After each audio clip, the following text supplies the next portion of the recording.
What is going on, DBL fam? Nasdorachi coming back at you again for another quick video. This one significantly quicker than the last tier list video, but of course, over the past 2 hours or so, we have gotten the previews with a little bit of information about the 2 new upcoming characters. As you can see in the background, however not represented properly in the timeline, we are getting a new Super Saiyan God, Super Saiyan Goku, and Vegeta on what we assume is the next Ultra Space Time banner. I guess it could still be like another Legends Rising or something like that, but I'm gonna go ahead and wager a guess that it is Ultra Space Time Summon. So with that being said, we're gonna jump in, check out the 2 new characters, look at their previews, read what little information we have about them.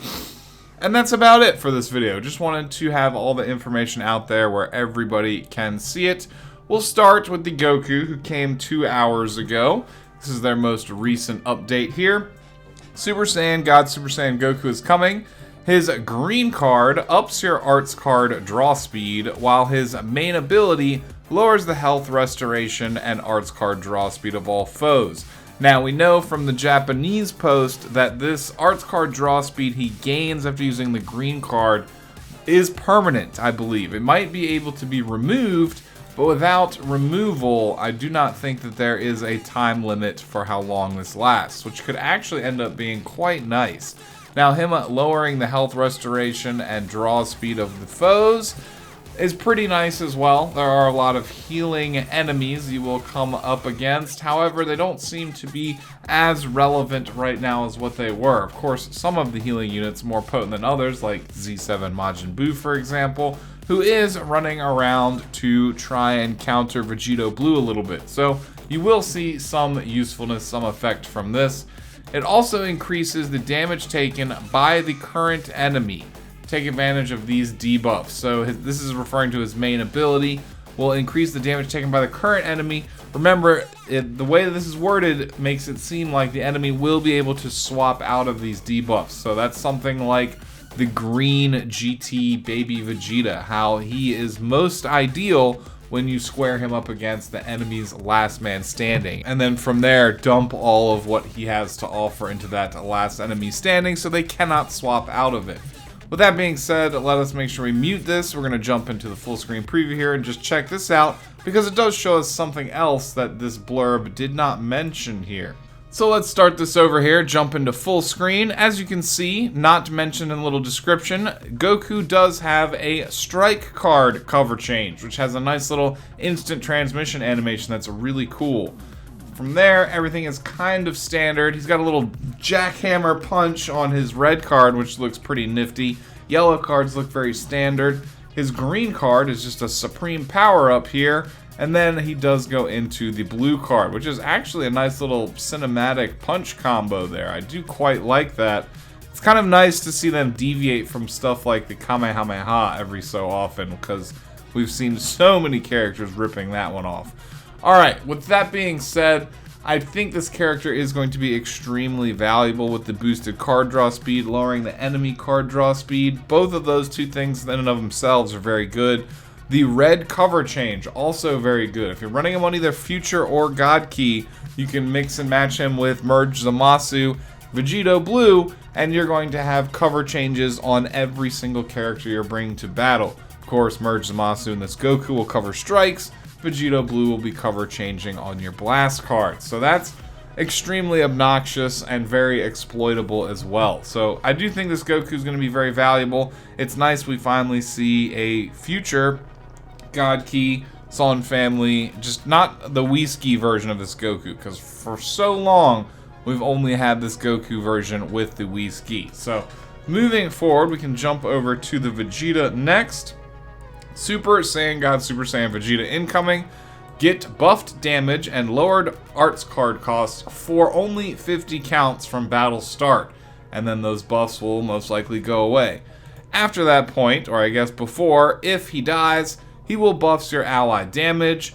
He will heal allies of certain tags, likely Future God Key Vegeta family. It's going to be between those 3. Might not be all 3 of them, but it's going to be between those 3. And he will cut the enemy Dragon Balls by 3. That's very similar to what the new EX Krillin does with his main ability.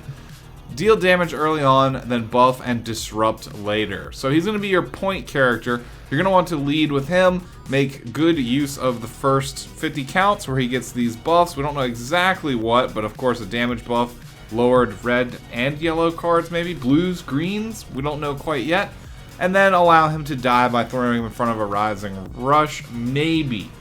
It's kind of more beneficial if you throw him in front of an Ultimate Arts before the enemy uses a Rising Rush, because then you'll actually get an effect of this. If you just throw him straight in front of a Rising Rush as they pop it, and he dies from it, you'll get really no effect of this cutting the enemy Dragon Balls by 3. That'll be wasted. So you might want to plan around that. Beyond that, let's jump in here, check out his animations. So he starts off powering up. You can tell between the two previews, they literally just took like one shot and cut them together with the Goku covering in to save Vegeta. Outside of that, he looks very similar to the Legends Limited Vegeta. That's also featuring basically from this same arc. Nice little green card there, power up. And he comes in with the Gallic Gun, which is interesting enough. You know, we've seen a lot of the Gallic Gun as well between Trunks and Vegeta, but I guess we don't have too many Super Saiyan Blue Vegetas that do the Gallic Gun, so I guess it's fair. I'm trying to defend it here. It's pretty fresh for this character model, at least. I mean, the LF Vegeta, of course, is going to one-up this Vegeta a little bit. However, their uses in battle are going to be wildly different. That Vegeta is just a straight-up damage-dealing brawler with a nuking Ultimate Arts. This guy's gonna be much more technical. Make use of him early on, get the buffs, and then let him die. Kind of like the yellow future Gohan. Pretty interesting if you're building teams running like the Z7 blue Trunks we just got, mixed with the yellow future Gohan, and mixed with this Kai. Because when both of them are dead, that blue Trunks is gonna be doing an overwhelming amount of damage with all those buffs stacked on him. It's going to be a kind of a risky build, but just kind of going into a little bit of team theory and stuff kind of outside the norm. Of course, you could pair him with God Ki, Future, and Vegeta family, kind of similarly to the Goku being God Ki, Future, Son family. It'd be interesting if either one of them boosts any type of generic Saiyans, but I have a feeling they will be a little bit more specialized, so they're going to lean towards certain team builds over others. We've seen that plenty of times in the game before. It's nothing new there, and I don't have too much other information to give y'all at this point. We don't know what color they are. Come the reset in like 30 minutes, I'm sure we'll have an in-game preview, and then I will add it into the top pinned comment, because I'll probably still be editing / uploading this by the time the daily reset comes around. So I did want to show off these previews. If you enjoyed the video, consider leaving it a thumbs up. Let me know down in the comments what your thoughts are on these two new characters, the game in general, the cancerous Vegeta blue meta we're all experiencing right now. I'd love to hear all of your thoughts down below. If you're new around here, consider subscribing, hitting the notification bell with all notifications enabled so I can see you on each and every future upload. Beyond that, we'll be seeing you again for more information, maybe a character breakdown, as soon as we know more. And beyond that, I hope you all have a great night. Peace out.